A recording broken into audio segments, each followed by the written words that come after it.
Hello, good morning, good afternoon or good evening, depending again on where you're watching us. Welcome along to this episode number 6 of Susty Talk.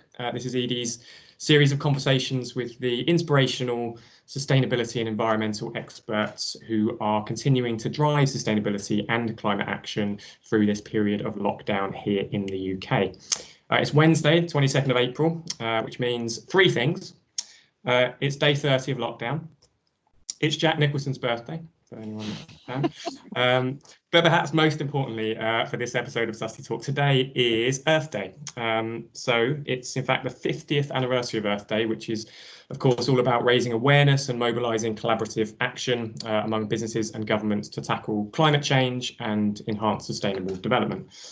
To suggest it's a cause of celebration though would feel rather perhaps sort of disproportionate, I think, when we consider the state the world is currently in and the great difficulties that everyone is going through at the moment in some shape or form. But that collaborative climate action must go on and the conversation around it must continue. And that's precisely why we've convened this special bumper episode of Susty Talk today, because I am in fact joined now by 4 sustainability and environmental experts this morning for a longer episode. Hopefully you can see all 4 people on the screen. I'm aware that Microsoft Team only shows 5 and I'm talking at the moment, only shows 4 and I'm talking at the moment, so you may have one cut off, but hopefully they'll appear when I introduce them. So I'm going to just introduce them in the order of I can see them on my screen, and I'll ask you just to check you're connected okay and familiarise yourself with the audience, and perhaps you could just let us know your roles and whereabouts in the UK you're joining from, starting with Agnes Altmetz. Hello, good morning, everybody. I'm the Low Carbon Economy Technical Support Officer, and I work in the growth company as Business Growth Hub, and I'm connecting today from Manchester. Thank you. Mike Barry. I'm Mike. I'm former Director of Sustainable Business at Marks & Spencer, now consulting across the economy on sustainable business, and I'm in this sleepier end of the Thames Valley today. Bridget Jackson. Morning, everyone. Yes, I'm Bridget Jackson. I'm the Chief Sustainability Officer at PwC UK, and I'm joining you from sunny Southwark, where I can see the city and the Shard all glistening nicely. Oh, wow. And Phoebe. Hi there. Yes, I'm Phoebe Whittam. I'm the Sustainability Manager at Virgin Media, and I am joining you just from Lichfield, so just north of Birmingham. Good stuff. That's everyone introduced. Now I'm aware that time does fly by with these Susty Talks when there's one interviewee, let alone 4. So I'm going to jump straight into it and ask everyone to keep your answers concise as possible so that we can get everyone involved in the discussion and cover off as much ground as we can in the next half an hour, 45 minutes. The first question, I wanted to start with the sort of initial question I've asked in all of these Susty Talks, but you often get quite different answers. I want you just to talk me through what life in lockdown looks like for you at the moment and how your team, if you have one, are sort of keeping sustainability going at the moment. I'll go in the same order that I introduced you. Agnes, what's life like for you at the moment? So I've been working from home, as most of us, probably for 5 weeks now, and our work is sort of continuing as normal in the sense that we have plenty of business support to provide, especially in these times. So we're actually very busy. And in terms of kind of managing my life in lockdown, I have 3 little things I try to do. So I try to keep some time screen free as well, not to be actually watching all the interesting sustainability documentaries all the time. Also to plant some vegetable seeds to keep some local produce coming in my tiny little yard, and to keep the exercise up, I attend virtual dance classes. So that's a good summary of my life, I think. Yeah, learned a lot about you there, Agnes. Thank you. Mike, how about you? Yeah, well, I've been working on my own for the last 9 months or so now, so I've been quite used to this. I mean, 3 things I would just put on the table. Firstly, I'm working very, very hard for clients, which is heartening. People still want advice and guidance on building a sustainable future, build back better post-COVID. Second thing is just being that positive advocate for change, out there on social media, on LinkedIn, on Twitter, just sharing best practice, encouraging colleagues and others in the change movement to keep driving forward. And the third thing has been actually brilliant, which is about reaching back into my old contact book and reacquainting myself with a number of people I've lost contact with, and just restarting a number of really interesting conversations, left field conversations, new initiatives, new partnerships to drive things forward. And of course, a little bit of sport for 3 teenagers, homeschooling as well. Wow. Bridget? Yes, thank you. So I guess a bit like Agnes, life is much the same because we already work on a distributed model, so working at home is nothing new. And after an initial period of adjustment, then we're still driving forward as we were before. I guess the biggest thing is that for my team, we went through a process of doing some business continuity planning and reprioritization, just to focus on the next 3 months and 6 months and make sure that we were doing the right things and had cover if we needed to. And a bit like Mike, working on still continuing to drive momentum around net zero in the marketplace. At a personal level, the biggest impact is that I'm a long distance cyclist, and so that's been a bit tricky, and I've had to get used to Zoom and Zwift and other training sessions that all seem to be in with the Z. Phoebe. Yeah, so I think for my team particularly, we are as busy, if not busier, I think reflects the same as all of the other panelists, insofar as we look after social and environmental sustainability in our team. So we're both coordinating and supporting the business on the social response to COVID, so that being the community and the customer work stream specifically, so we have kind of an overarching view of what's going on there and supporting the business to deliver that. But then we were also slap bang in the middle of our strategy review process and materiality assessment, so I can talk more about that later, but we're really plugging into that activity and finding some really creative ways to continue to deliver that process. But yeah, incredibly busy, and you know, a lot of really heartening conversations, activities going on that give me great confidence in some respects on what we will be able to achieve when we come out the other side of this. And yeah, on a personal level, I'm just running more, and I've actually locked down with my sister who's just come back from India and is a yoga teacher, so I've got more flexible as well, so positive outcome there. Good stuff. Okay, so I was going to sort of pair these next two questions up actually, and I'll give you a choice of which one you want to answer. And I'm going to let's run in the reverse order so that we can get Phoebe back in. First question I had was, what for you was the biggest challenge that you're facing at the moment when it comes to achieving your purpose and your goals during this pandemic? The second, conversely, was are there any sort of, I guess, on the opportunities front, any new ideas or ways of working or things that are exciting you perhaps that have maybe come out of this situation from a work perspective that might offer some reason for optimism? So maybe the subtext here is, are you a glass half empty or a glass half full kind of person? Challenge or opportunity? Well, I'd say initially it felt like a really big challenge, but I am generally a glass half full person. So I think, to what I referenced before, the biggest challenge that we faced initially was when everyone went into business continuity mode. We were sort of really focused on our new strategy development process, and we spent 2 weeks sort of thinking, is it insensitive for us to be continuing with this process? How do we manage those huge swathes of stakeholder engagement that we had planned, and all of that face-to-face interaction that ultimately you need to do a good job on a materiality assessment? So I suppose that felt like a huge challenge, but actually in terms of what we've been able to do, I've been astounded at what we've been able to do remotely, frankly, and we're supported by sustainability strategy and brand purpose agency Given London, and they have been superb at very quickly adapting the methods and the ways of working so that we can continue to have those engagements with stakeholders, and to using tools like Mural, where you've got sticky notes all over a big page and everyone still on a WebEx, so having conversations. We've been able to replicate a lot of the work quite effectively, whilst also recognizing that there is some things that do benefit from that face-to-face interaction. So I suppose significant challenges in terms of how we were planning to deliver this process of reviewing our strategy, and we came to the end of a strategy period 2020 like a lot of organizations, so we've had a slight delay in how we reset. So I think challenge, but we've been able to adapt. And I would just add to that, I think that there's some real opportunities to consider what the way that the world has worked over the last 5 weeks or 4 weeks, however anyone's been locked down, has really shone a light on some quite significant things that we can still do even when the world is forced to lock down.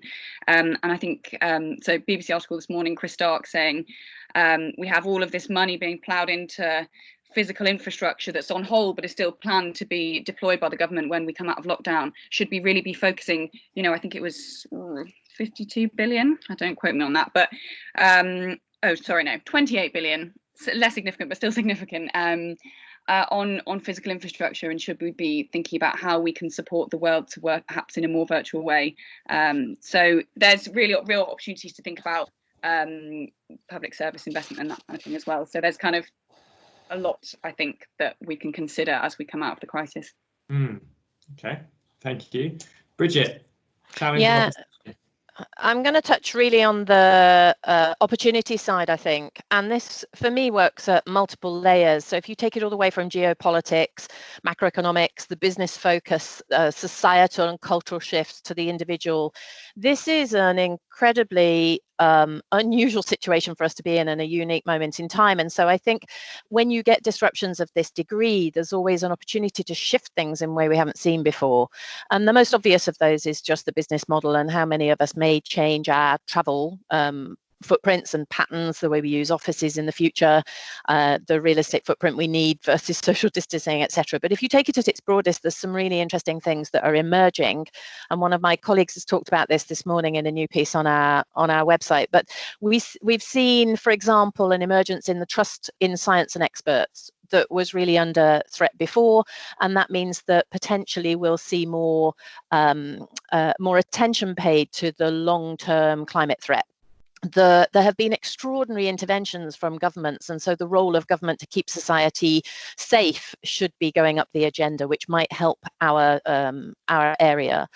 We see corporate resilience really coming to the forefront. And although you may say, well, climate change is chronic and COVID-19 is an acute threat, this is about unseen threats and how business prepares for those and readiness, which could also help us.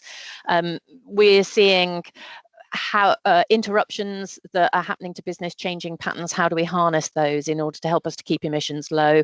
And then finally, of course, there are trillions going into recovery. And so there's a question about how we ensure that is directed towards green packages and the innovations that we're going to need to tackle the climate breakdown. And the signs of it here in the UK, in China, where they've also been putting together packages to support EV as part of their recovery, and the EU notably, of course. So I think it will change by region globally, but there's lots of seeds there that give us an opportunity for a change like we've never seen before. Who would have thought we could have all changed our behaviours to this degree? If you'd asked 3 months ago, everybody would have said, don't be silly. So I think there's opportunity in all of that. Okay, Mike, we've had opportunity. Over to you. And again, my greatest strength is my greatest failing as well, huge optimism. So I too going to take an optimistic tack as well. I'm going to be very much focused on social. I think over the last 5-10 years, the environmental and social dimensions of sustainability have diverged. And I think what COVID has brought together is the importance of human and environmental safety together. Some really good work emerging now about how the pandemic has been driven in part by the loss of biodiversity, the loss of natural habitat, driving man and animal together too closely. But it's more than that. It's the social responsibility of business in terms of taxes, in terms of looking after the lowest paid in society, the most vulnerable, putting environmental equality together with poverty as well. So all around us, we've got an issue to do with social and environmental coming together. The second thing that we're starting to see is very much the willingness to deal with systems and building partnerships to solve them as well. So again, we've tried in very isolated silos over the last sort of 5, 10, 15 years to make things less bad. The future is very much about businesses working together. So again, there'll be an acceleration of partnership work. Thank you. Great stuff. And Agnes? I think I have to go for the optimism side as well. I think there are 2 main reasons why I'm optimistic, at least. So one thing I think is because this current situation has challenged the status quo, that means we're a lot more open to new ways of thinking. And I'm hoping that this will bring innovation, thinking outside of the box, because what we've seen in the last 4 weeks, nobody would have imagined. So hopefully it will disrupt our thinking a bit and open us up to new ideas, which hopefully will be positive. And also following up from that and kind of echoing what Mike was saying before, that I think more and more people are realizing that we really need to start thinking also about a just transition for a more fairer economy, because if you just look at the climate change in isolation, as in it's a problem of sucking carbon out of the atmosphere, that won't really help our society be better. What we do want is to make sure the current society will support the many, and that we have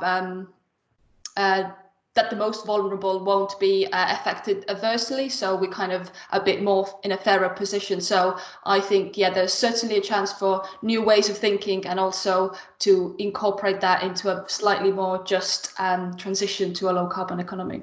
Mm-hmm. Great stuff. Okay, so a lot of ground covered off there. So greater trust in science and experts, extra emphasis placed on social sustainability, increased collaboration, innovation. So lots coming out potentially then in this kind of, as we start to build back better in the wake of the pandemic. So I wanted to turn attention now then to Earth Day and to what you guys are doing or able to do or not at the current stage with regards to Earth Day. Maybe I'll start here with the two sort of in-house SUSTI professionals in corporates. So Bridget, perhaps starting with you. What's PwC? I know traditionally you do quite a lot around Earth Day and initiatives like this. So are you kind of carrying on that momentum and planning things this year? Yeah, we've had a week of events actually this week. So we started on Monday with our annual supplier forum, with 85 people joining us to hear about SBT's net zero and how we drive momentum and action towards a decarbonised economy. So that was exciting, and fortunately the technology all went without a hitch. First big event we've done in that way, so pleased with that. Today is the focus for the other two components of that. The first of them is that we have, excuse me, we've released some insights around what does a post-pandemic world mean for climate change, and that's on our website. So we'll be engaging our people and the marketplace around that topic. And the final one actually is one which has come out of my team, and it was a reprioritization. We've had about a decade of work on sustainable behaviors and awareness, so training and behavior change campaigns for our employees. And we actually shifted it as we all came down into lockdown, so that we've created something we call a sustainable living at home library, and it's focused on things that people can do at home that will benefit them, benefit the business, and benefit the environment all at the same time. And today sees the release of a new chapter of that. Previous ones have been on food and self-sufficiency, and then on green home holidays at home over Easter. And today's chapter for Earth Day is all around cutting costs and carbon, because of course everybody's gone home and they've taken increased energy use with them at home. So we were looking at how we can alleviate that for them, but and also take climate action, which is the theme, as you know, of the 2020 Earth Day. Okay, I might come back to that point about just increased energy use at home as well. But just sticking with kind of Earth Day initiatives, Phoebe, what's it looking like at Virgin Media? So I must admit, less extensive, and I think that's for several reasons, particularly because as a business, we're now more than ever an in-demand service, and the business is doing a great job to keep the broadband infrastructure up and running, but that does mean a lot of people comms and the internal comms team having to manage that bandwidth. So I think that there's still some content going out internal comms, so similar to the last initiative that you mentioned, Bridget. So reviewing the impacts of the whole crisis and how that is positive in some ways in terms of travel, for example, but also the impacts of everyone being at home as well. So there's definitely some awareness from that perspective. But I think for our team, we're definitely considering the outcome of our strategy and our annual reporting process as the time when we can really angle in and go big on what we've achieved in the last 5 years, which we are really proud of, and what we're going to be doing next. But it didn't feel like quite the right time, and we're sensitive to exactly what is going on at the moment and how the business needs to be supported by comms. So that's where we are. Okay, and just out of interest, very quickly, when is that sort of sustainability CSR report planned for you? So June will be launch, and we should have some earmarks for what the future strategy will look like at that stage as well. I think if this new timeline all goes to plan. Okay, interesting. Agnes, Mike, I'm happy for one of you to pick this one up. I'm aware that it's probably a bit different for you guys, having to sort of, in terms of the awareness or the way that you sort of celebrate Earth Day. Are either of you doing anything specific today or this week? Mike, hand up. Just a couple of things. I mean, firstly, I think we should all celebrate the individual leaders out there who've been working so hard for 10, 20, 30 years to get us this far. None of us have done enough, but we know we need to do more. But let's celebrate the people that are working hard. And then second, 2 or 3 things, just to ping out what is happening across the marketplace. I love what TED have just done, launching environmental earth education for 1.5 billion kids at homeschooling at the moment. That's a great opportunity to really immerse kids in the future. They've been the driving force for so much of the last 2 or 3 years of change. They're going to be just driving it even more going forward. I love what Allbirds have done, starting to put a carbon label now on every product as of Earth Day, so people can start to understand the footprint of the product they're buying into. And I love what Microsoft announced a few days ago in the run-up to Earth Day, which is a planetary computer, starting to bring together all the data points to do the trillions of pieces of biodiversity around the planet that we need to protect and preserve, working with dozens of NGOs to share that data to drive better outcomes. So I think Microsoft, I think Allbirds, I think celebrating, I think educating are all key things coming out of Earth Day today.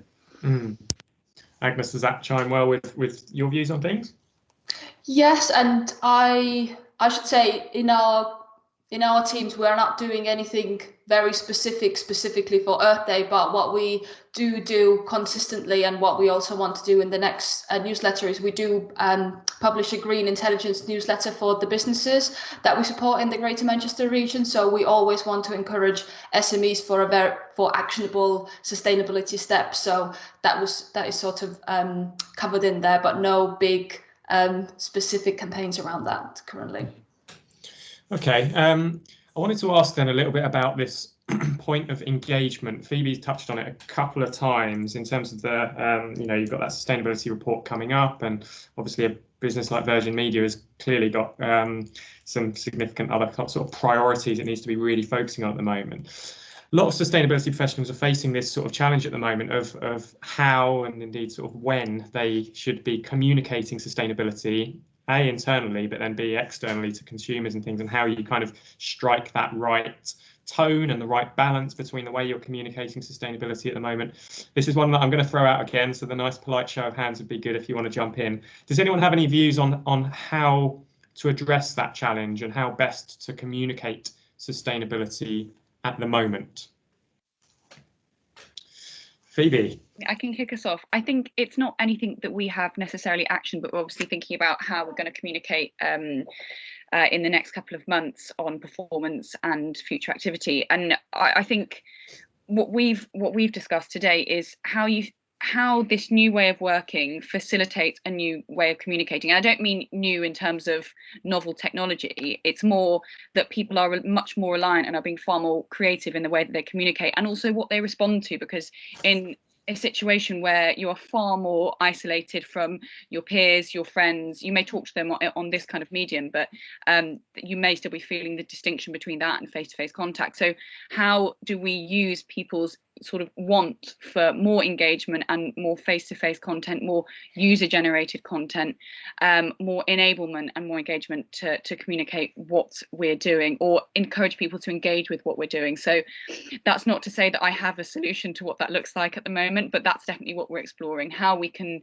support people to really feel involved, engaged, and also to understand the work that they have done to deliver on our performance, because we're clear that we're a small kind of essentially an internal consultancy team. The business is out there delivering the impact that we report on. So how do we make our people feel proud of what they've achieved? And I think that's something they can all really benefit from in this period in particular. So that's the direction we're going at the moment. That's an interesting, good way of looking at it. Anyone else want to jump in on this point? Oh, Bridget? Yeah, so a couple of points really around this. I think the first one is that it something we've always done, but which the COVID-19 outbreak forces us to do with more scrutiny, is to really be inclusive in the communications and the messaging and the tone, because the different sectors and different people are impacted to varying degrees. And so making sure that the tone of it is inclusive and recognises the start point for everybody, I think, is one of the key things about communications. The second one is to check it out. So we have gone quite sensitively, as you might imagine. In the early days, it was about the immediate response. And so that was getting out as much information to clients as we could to help them in the response to the outbreak, and also to our people, just having messages pared down to the things they needed to know to keep us operating. But now, as we get into it and settle into it, there's a bit more room to be able to integrate some other messaging as well. But we do just check it out. So the supplier forum, I thought there would be no interest at all. And so a week ago, we checked with them and said, do you still want to go ahead? And was just amazed at the number of people who attended to talk about SBTs and net zero, and stayed attentive throughout. So there is still an appetite, I think, for the big picture and for the climate agenda. We talked earlier about opportunity and glass half full. I think one of the biggest issues that I see many companies and my colleagues around the PwC network facing with the pandemic is just bandwidth at the senior level to be able to grapple with this agenda whilst they're in emergency mode. And so there's a sort of a dual track where internally we're still driving programs, but some of the others have been put on pause. So it just requires you to be a bit patient and to think really carefully about the timing of communications, whether it's to internal or external stakeholders. That's a very good point. We've heard a lot of people saying that that's one of their biggest challenges at the moment is that emergency mode mindset in the boardroom at the moment, and communicating sustainability through that. Mike, Agnes, either of you want to come in on this point, or do you feel it's been well covered there?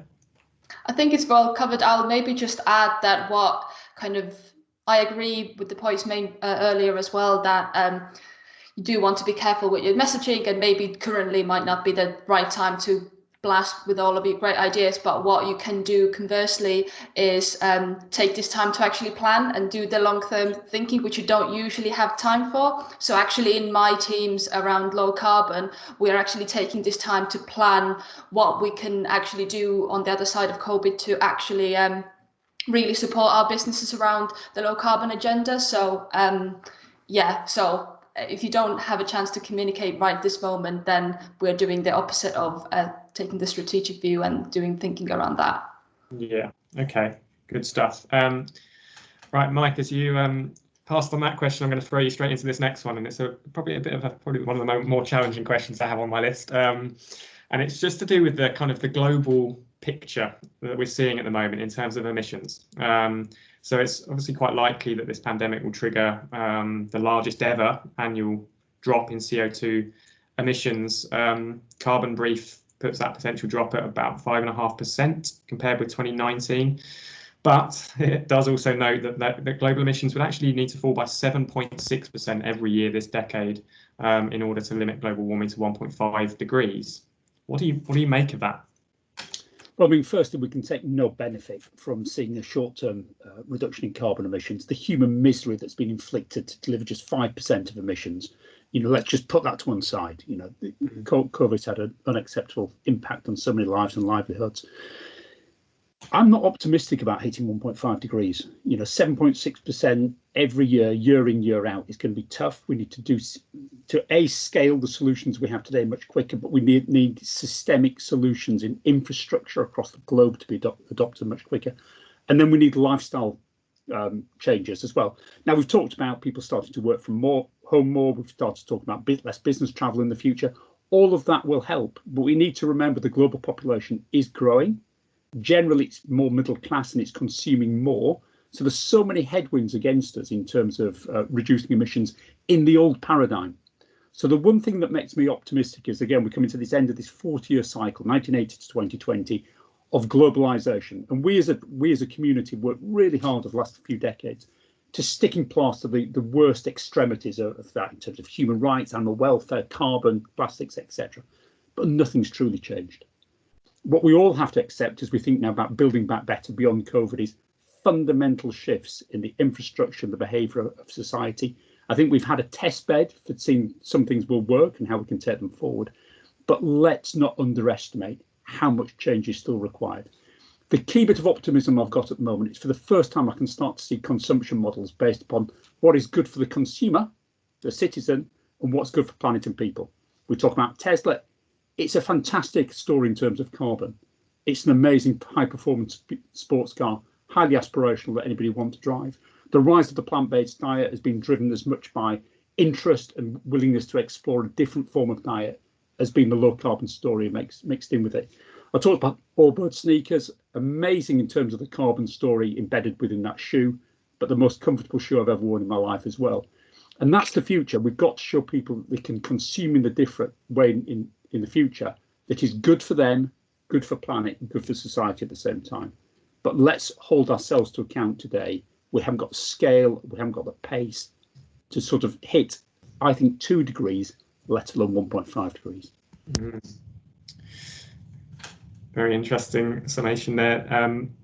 Agnes, Bridget, Phoebe, did anyone else want to make a point on this? Yeah, Bridget, yeah. I'll perhaps just add to Mike's comment about systemic level change. I think that's absolutely right. We have a lot of solutions, but we need to get them very fast and to scale to have a fighting chance.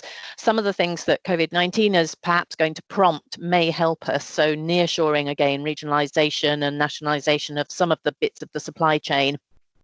As countries have seen dependencies globally that might not have helped them in responding to this particular threat.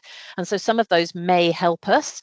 I don't think on their own they're going to be enough. And so it also brings us down to the topic of drawdown. And whilst drawdown and offsets is not a panacea, we do know that we are going to need large-scale land-based and potentially mechanical drawdown mechanisms, ideally integrated into the manufacturing and the products and services that we have in the economy so that they're not apart from it to get us anywhere near to the levels of decarbonisation that we're going to need for a stable planet. Thank you. Phoebe, Agnes, any points to add on this one? Happy to move forward otherwise? I might perhaps just add that I agree absolutely that the lockdown measures aren't really how anybody wants to lower their emissions, that this isn't the way forward. But on the positive angle, it has been quite incredible how we've seen that the government, the business, the individuals, everybody are following the same message and to kind of manage this coronavirus, which shows that if we do join up the messaging and we do actually agree what we want to do, change is possible. So I hope that there is a learning in this to apply on the climate change emergency as well. That and we have seen this happen in this very unfortunate scenario. So hopefully that is one nugget we can take. Okay, thank you. So I wanted to look ahead a little bit then, and actually there's been a few points in this discussion where we have touched on what we think sustainability might start to look like, I think, going forward. I would just want to drill down a little bit deeper into that. I'm minded of the fact that there is this fear that we're going to enter this period of quite significant economic downturn, and that may mean that sustainability, or it could mean that sustainability is sort of shunned or pushed down the corporate agenda as businesses are sort of cash strapped and just looking much more short term, perhaps just to kind of keep themselves afloat. I suppose that might be a negative way of introducing this question, but I just wanted to get a feel from you of where you think sustainability will sit going forward within business, and if there's anything specific, any specific things you think that might start to show that sustainability is going to shape itself in a different way post-COVID. And that's an open question again, so I'm happy for someone to jump in. Agnes. I personally think, and I should say this is my personal opinion, that I think we hopefully will move away from just seeing sustainability as a CSR department and looking more as a resilient businesses. I believe that sustainability and climate change is essentially there are so many risks that businesses have to deal with going forward, and climate change has a lot of those risks kind of tangled in. So basically what I see is that businesses should be thinking, how can they be more resilient businesses? And fundamentally climate change and sustainability will fall under it. So I'm hoping that we will see sustainability embedded in the business kind of culture and risk management, rather than looking at it as a separate kind of department or entity. So that's my hope. Okay. Mike. I think we're going to see the acceleration of partnership. I mean, individual businesses can be so much economic strain in the next 18, 24 months that trying to take on these issues on your own, which in the past was hard enough, let alone now, is just not feasible. So you're going to start to see businesses banding together to tackle deforestation, to deal with issues such as the plastics crisis that we've got today. We've already got the sort of the inklings of what that might look like. So the Ellen MacArthur Foundation bringing together 400 different organisations across the planet to create a circular approach to plastics. You've had the Consumer Goods Forum's work on deforestation, the Global Resources Initiative in the UK that's brought policymakers, civil society and business together to co-create a due diligence system, or recommend a due diligence system for UK global supply chains that are causing deforestation. They're all examples of how we can drive things forward in a shared way rather than individual businesses carrying the burden. And the final point is the fourth industrial revolution. We have to seize the opportunity of AI for good, big data for good. I talked about Microsoft a little bit earlier, but there are so many examples now how we can use technology to do things that 200 people with a spreadsheet trying to record the impacts of a supply chain was impossible to do. But big data and AI, if used for good, and there's a huge proviso about that, can revolutionise the way that we step into the future. Phoebe?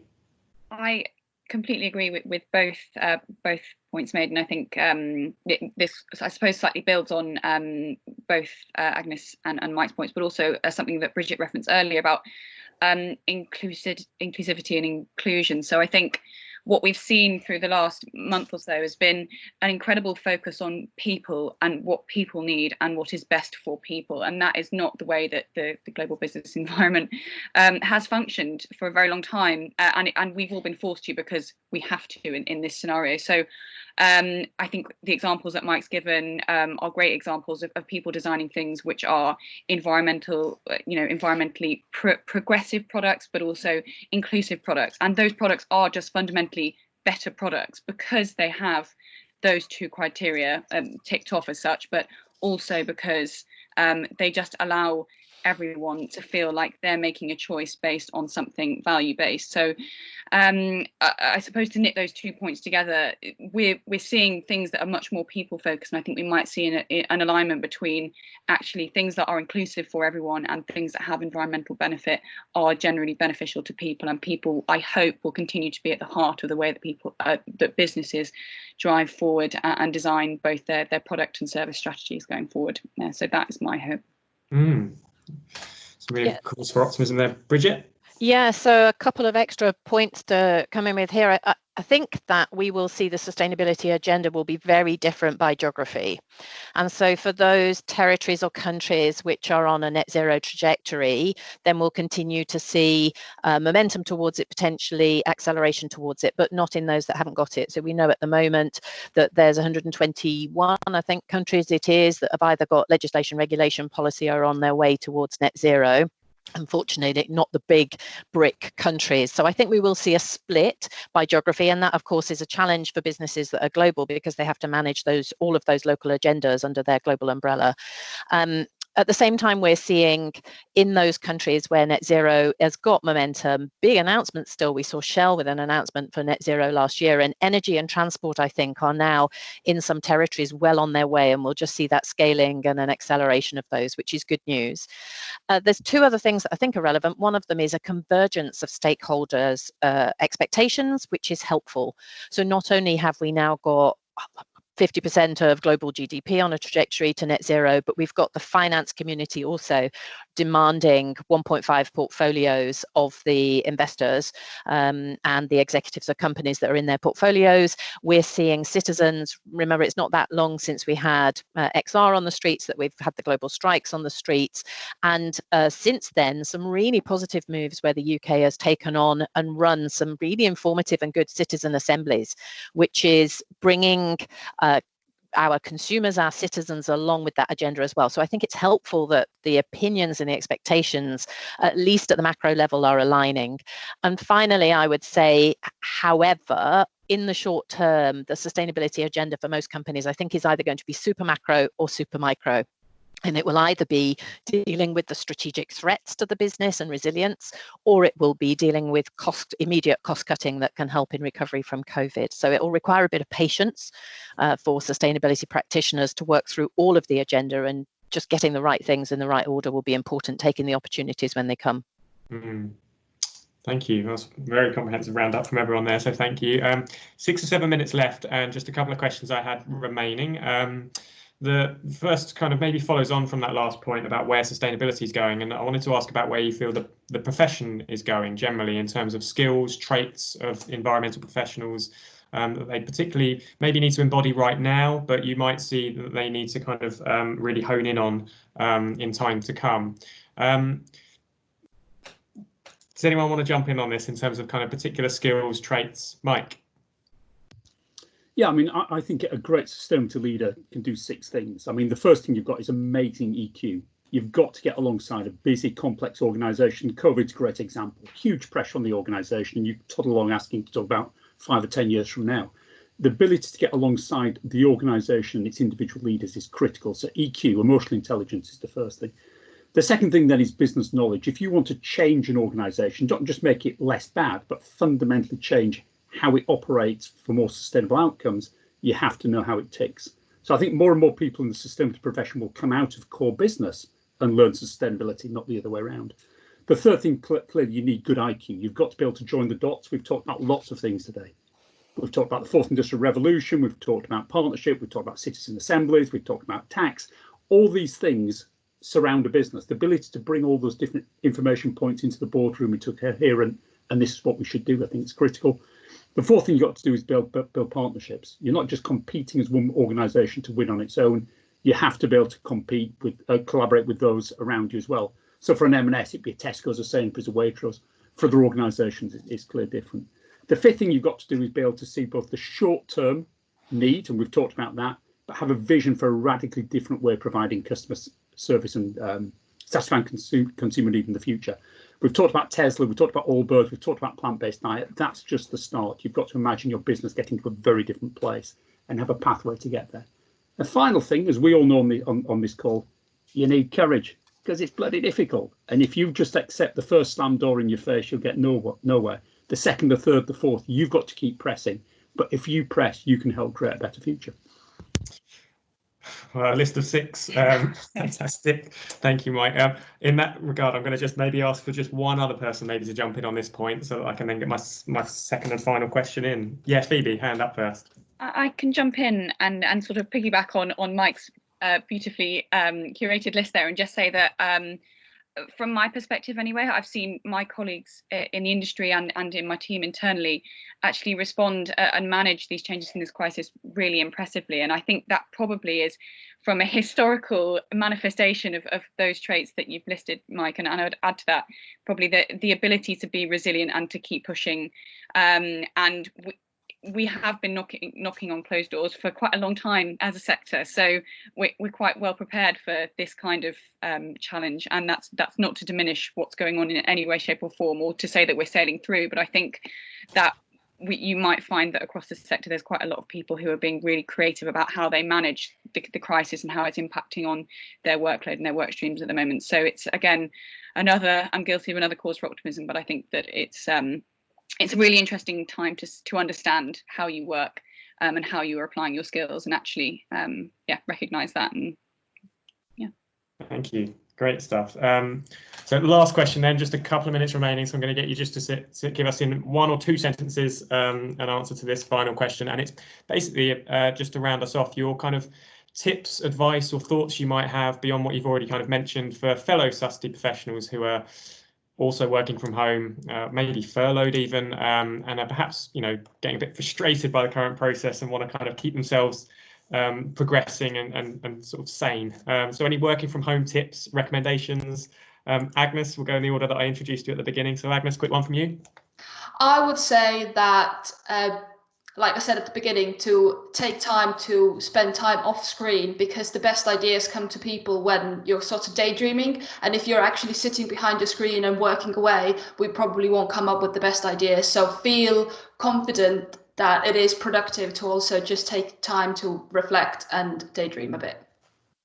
Very nice. Mike? Just add that, reach out, speak to people you've not spoken to for a while. Challenge your conventional way of thinking. That's what we need in the next sort of window of next 6 to 12 months. If we challenge the way that we think as individual leaders, the system that operates today, we can build a better system. But you can't do it by just following today's trend track. Well put. Bridget? Yeah, so for me, it's about visioning really the life and the world that you would like. So what can you do to learn and take the time to go a bit deeper or a bit broader? What can you do to act? You know, what are the green things that you've always wanted to do and you haven't quite nailed? The zero waste home, the diet and the cooking, and then finally how you keep topping up your own resilience. So what can you do that changes the way you eat and the way you move and you exercise in lockdown so that you are able to bring the best of yourself to the world, even if it's from behind your door? Thank you. And Phoebe? The first one I would say is just try and go outside every day. It's really easy to not do that, and I just think it's so important. Even if it's for a 20-minute walk around the block, make sure you do it. And then the other thing, I think it touches on what Agnes said before, is you might be busier than ever, but if you're not busier than ever, then take this as a really productive time to think about, and take the time to think about the things that you couldn't otherwise do in your normal daily life. So yeah. Use it to your advantage as much as you can. Well, thank you. On that positive note, I'll bring the discussion to a close. So fascinatingly positive and optimistic kind of discussion it's been. So we've got 4 stubborn optimists here, which is good. Thank you. Virtual kind of round of applause, I suppose, to Agnes, to Mike, to Bridget, and to Phoebe. And actually, before we go, considering this is a special episode of Susty Talk, I thought I'd end a little differently with a little quote that I found earlier. This quote comes from the late US anthropologist and environmentalist Margaret Mead, who spoke at the first ever Earth Day, held on the 22nd of April 1970. Her quote was this: "Never doubt that a small group of thoughtful, committed citizens can change the world. Indeed, it's the only thing that ever has." And don't those words ring truer than ever before now? So that's it from me. Stay safe, everyone. Stay positive and keep up the Susty Talk. Goodbye.